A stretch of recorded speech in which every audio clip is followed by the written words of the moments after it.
আজকে এসে গেলতে আমরা পাহাড়ের নিচে, এই পাহাড়ের মাঝখানে এই বাচ্চা ভাই লেগে দিতেছে আমারে এই বড়ি খাওয়ার জন্য। এই বইছে বড়ি গাছ, এখানে একটা সামনে আরেকটা বড়ি গাছ আছে। সৌদি আরবে বড়ি গাছ এই প্রথমবার সৌদি আরবে বড়ি গাছ, ওই বড়ি আছে,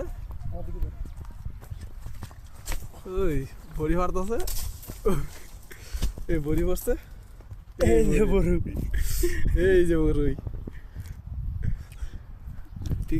কিরকম মিষ্টি নিয়ে, যেমন বাংলাদেশে তো যেমন লাগে এমন না, এটা একটু কচকচ লাগে ভিতরে, শুরু তো কচকচ লাগে, একটু তিতে তিতে লাগে, সমস্যা নাই। দেখো বাঙালি ইন্ডিয়ান সব শেষ করে দিতে এরা। এই দেখো এখানে ওই সবাই এখানে খেলা হইতেছে, আমরা খেলতেছি।